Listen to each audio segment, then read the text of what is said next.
Good morning in Germany and Europe. Good afternoon in China and Asia. Happy to have you here for our webinar about the third plenum of the Central Committee of the Party in China. Especially, of course, we are interested in the question, is there any progress to be expected? We have two prominent speakers here today, Jörg Wuttke and Professor Mühlhahn, and my colleague with me here in the studio, Professor von Rosen, will introduce them in a second. Let me say some words up front to give you, let's say, the environment and the framework. Most of you will know, of course, that the third plenum is very much important. It takes only place every 5 years. 1978 was probably the most famous third plenum under the leadership of Deng Xiaoping, opened the reform and opening up period. But anyway, also 1993 was a very much important third plenum, then under the leadership of Jiang Zemin, because there was the decision to name China as a socialist market economy. But also in 2013, was important because under Xi Jinping's leadership and presidency, there was a 60-point program and there was something said about the decisive role of the market. Whether this has worked out or not is another question. It seems that we are a little bit too fast, but again, better too fast than too slow, because we don't know the official communique yet. Maybe we get it during this webinar. We know some bits and pieces already from the Chinese press, including the party press. Of course, there will be again a stress on the new quality productive forces, meaning moving up further on the technology-driven growth. There will be general statements about deepening reforms. Also, there will be a paragraph, obviously, in the final statement about improving the livelihood in the interest of the people. Whether this will intends to increase the consumption is another question, and there are also some rumors that we will see some reforms of the hukou system, for instance, which is the household registration system, and of course will also have a social impact. So far, you know, also there's a lot of issues in China, long-term and short-term issues. The growth rate in the second quarter was again only 4.7. The inflation rate is close to deflation with 0.2. And also in the long run, there's a lot of issues with productivity, debt, and also demography. So far, this is the framework of the meeting. And of course, would be nice to see some reforms in the end of the meeting, especially reforms interpreted in the way of market liberalization, but there are strong doubts that will be the case.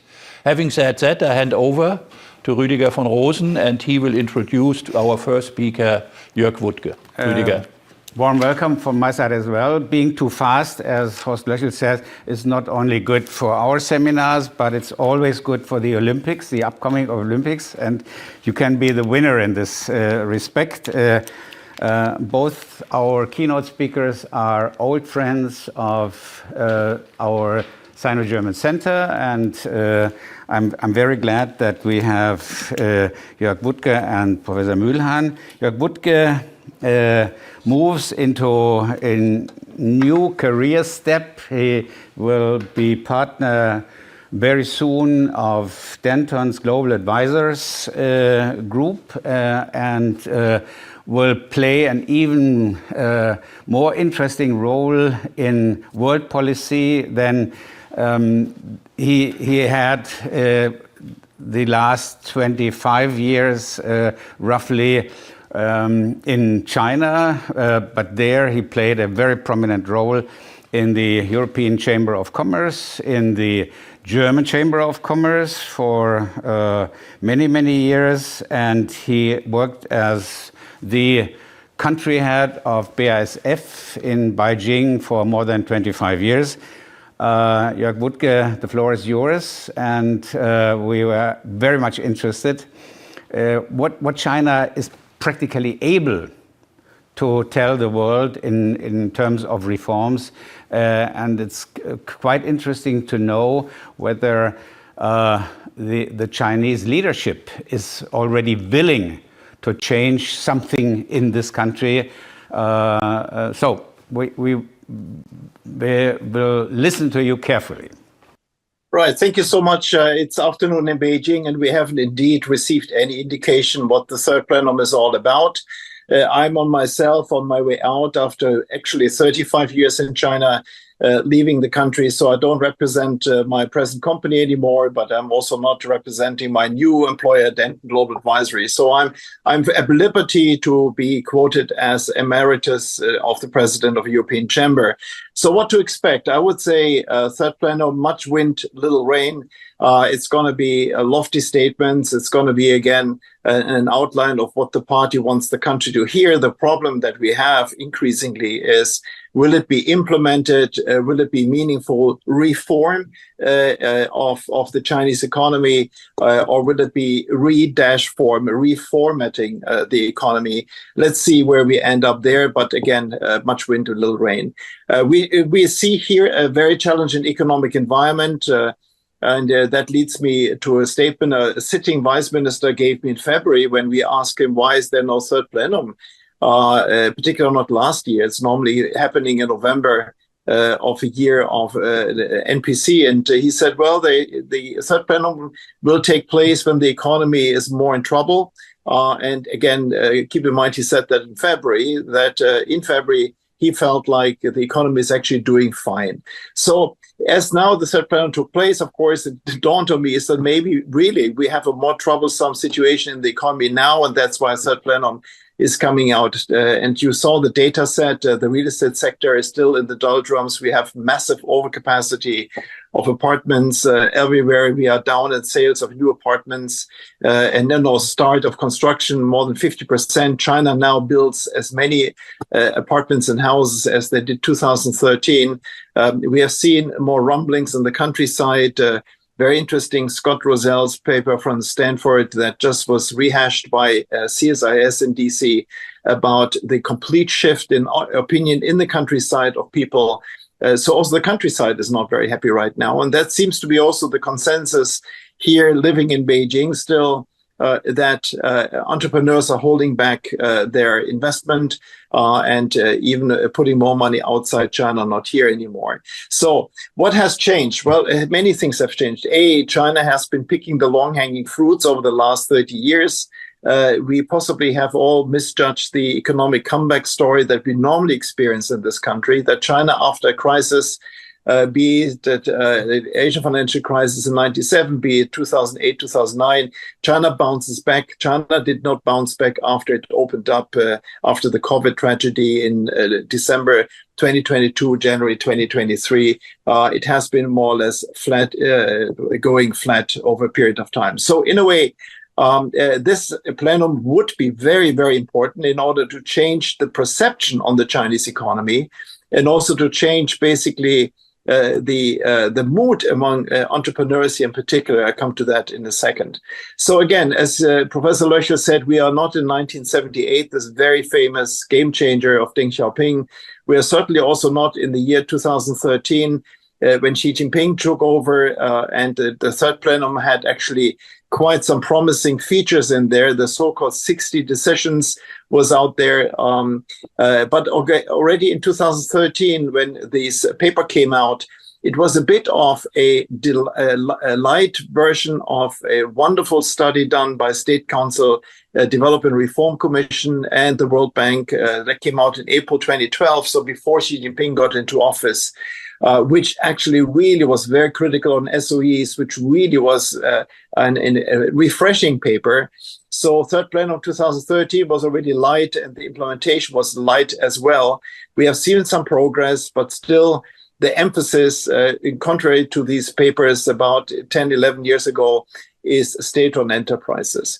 So why is that? Well, first of all, Xi Jinping, a staunch Leninist, is of course someone who also had burned his fingers with reform. So he's very cautious when it comes to changing anything.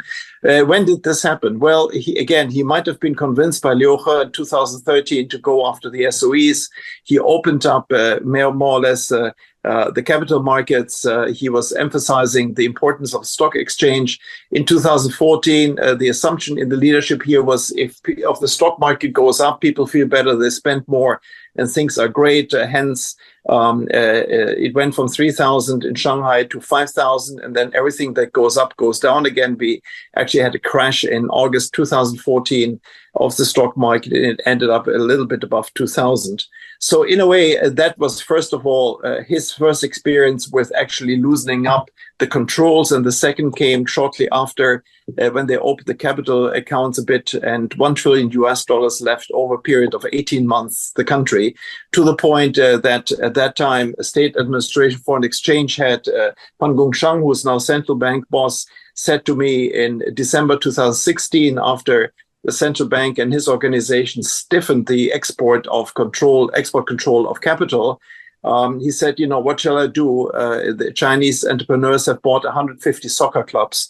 I have to stop this, which caused huge problems in dividend payments for foreign companies servicing our loans. He fixed that and they got it under control. But I think these were the two defining moments for the president. You cannot leave things to the market. It has to be more regulated, and it has to be done more cautiously. So what is needed? Obviously, a lot of stuff is needed, given the circumstances of this economy, the aging of China, the debt burden in the localities, the fact that China has picked a fight with the biggest economy and technology provider, the United States of America, and many, many others that maybe Professor Mühlhahn is going to address.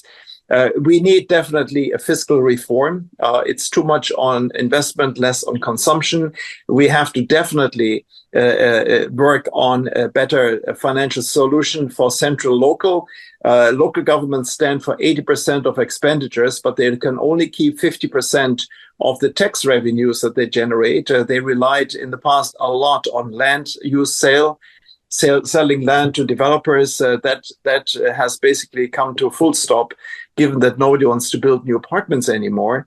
It's something where we can see that China definitely has to bail out provinces. They did so quite a bit over the last 8 months, in particular for 12 provinces and regions, which are defunct in many ways. They have been stabilized. So my worry is not too much on the local government finance vehicles anymore. These 12 provinces got a very stiff IMF-style rescue package. But again, localities are not able anymore to do a lot of the stuff that they've done in the last 20, 30 years.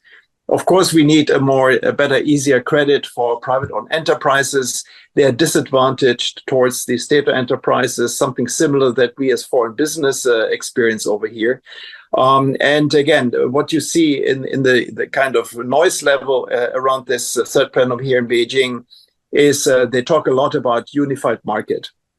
Now, China has a lot of resemblance with the European Union. We have 27 member states. They have 31.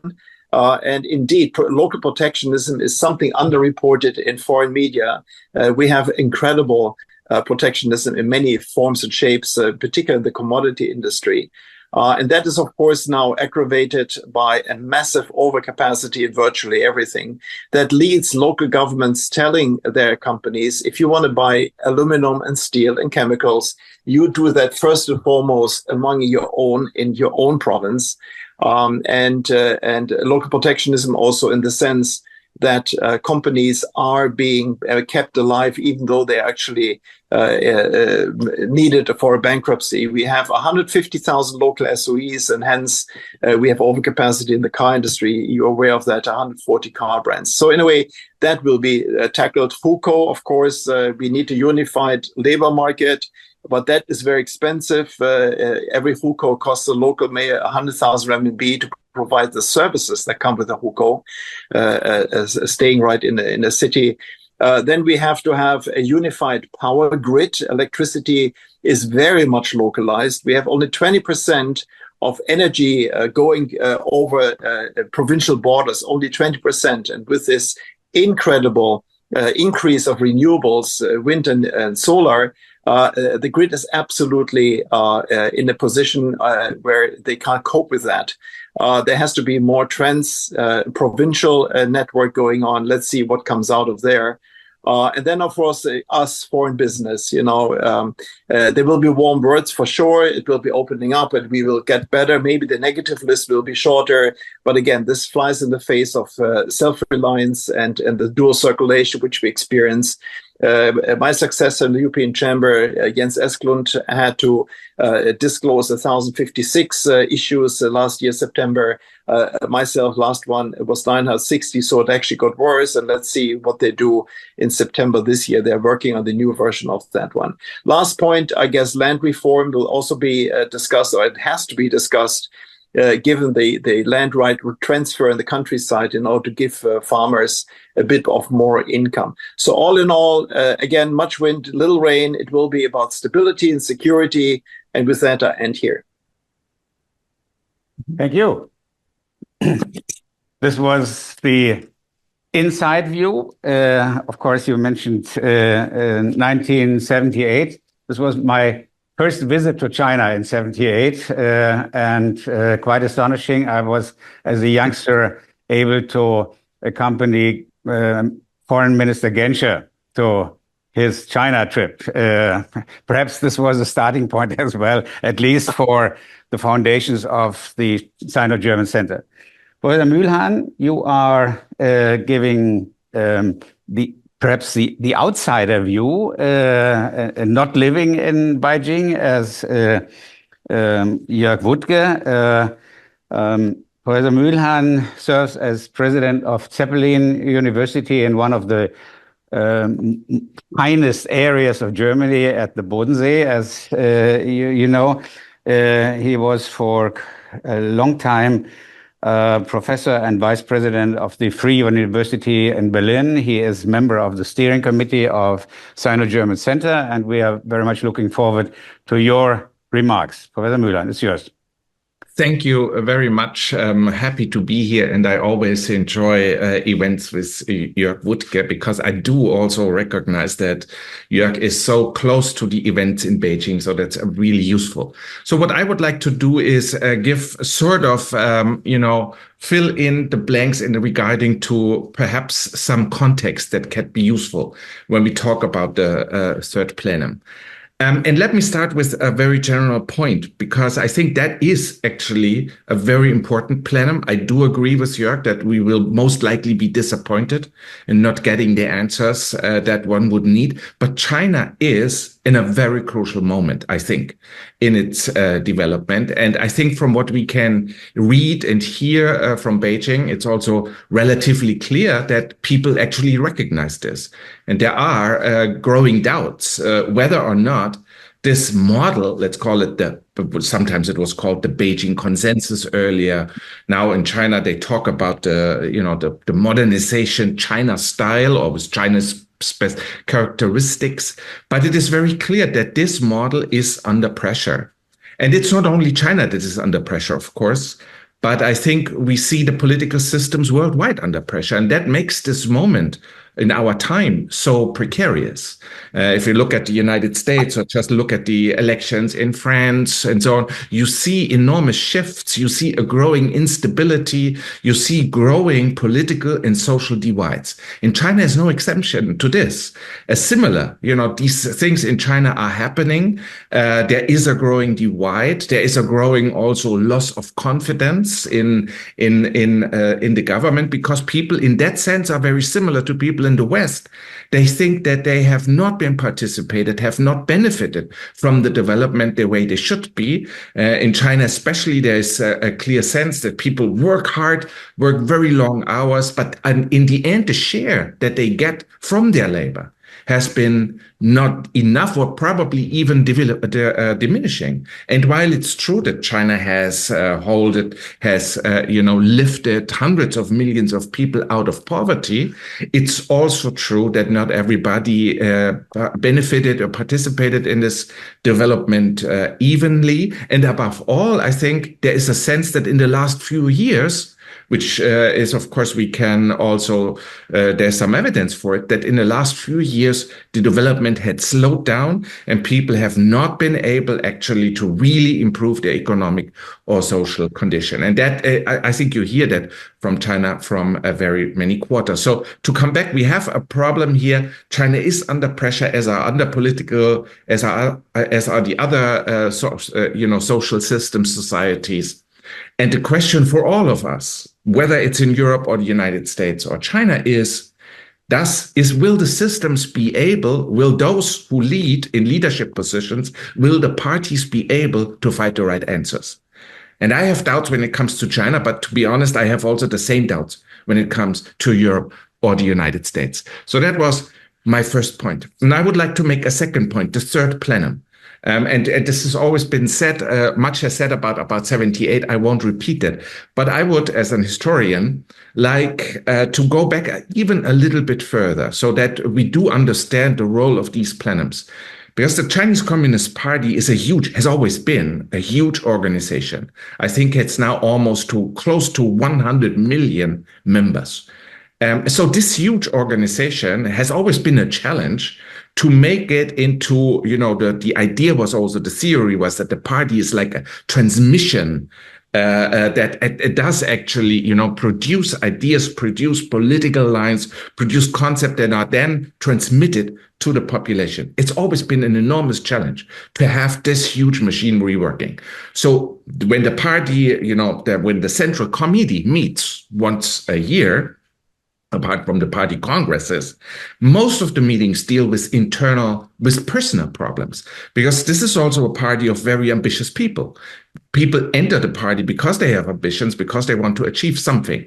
And there's only one plenum which is, let's say, where you actually allow political discussion. And here I totally agree with Jörg. That is not happening right now. But in the past, it has happened. And I think the most important third plenum was actually in 1950, which decided on China's economic development. And at that time in 1950, the discussion or the result was that it was actually China adopted a mixed economic system that tried to combine, in a way, market economy and planned economy. 1950 was decidedly not saying that we go full into the planned economy direction, but rather it was oriented towards Lenin's new economic policy, so relatively liberal. They talked about the coexistence of markets and planned economy. So that was a really important third plenum, and also one with rich discussions. But then we also have the other plenum, which is also often overlooked. But I would say, if we look at the 20th century, that is the most consequential third plenum, is actually 1957, when Mao Zedong introduced the policy of the Great Leap Forward, which we know then resulted in an enormous disaster and really, a really big backlash. So the point here is to say these third plenums have been very important. Some of them, but not all of them, have made fundamental decisions that really changed the direction of the party. So I think I'm saying this so that to highlight that a lot of people in China, are at least, let's say, nervous, anxious to what comes out. Maybe some are even relieved, is there is not a fundamental course correction. Because looking back and from a Chinese perspective, I think this is something where a lot of things can happen and enormous turnarounds like 78 can happen. And maybe maybe not everybody is actually, thinking or expecting that such a change of course would be would be good for China, especially if it's going backwards. So that was my third point. And then I would like to make a final point. We do not know what the final communique will look like. And we do not know, and Jörg has already said on some of the challenges, I skipped that here. But there has been a document at the end of June, the draft resolution or the resolution on further comprehensive deepening of reform and promoting modernization of Chinese characteristics, which is which will be adopted at the plenum, but most likely in a revised form. And that is available and one can read it. And if we look at it, what's important is, I think, a couple of things. There is, of course, again, the emphasis on party control. This is, of course, not a big surprise, saying that the party will maintain full leadership and control and so on and so forth.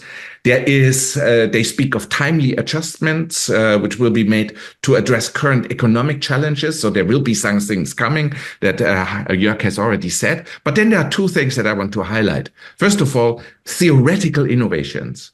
There will be a new theoretical approach. And I think that is something that, at least in the document, even if not highlighted, but it's also referred to as I said, these China style, the Chinese modernization, or let's say modernization with Chinese characteristics. So I do not know what the final formulation will be, but that is something that the party thinks it's important that it is really highlighted in this document. I think I wouldn't be surprised. And I would like to say something, because these things are here in Germany or in the United States. These theoretical innovations are not taken seriously. And everybody says it's phrases. And of course it's phrases.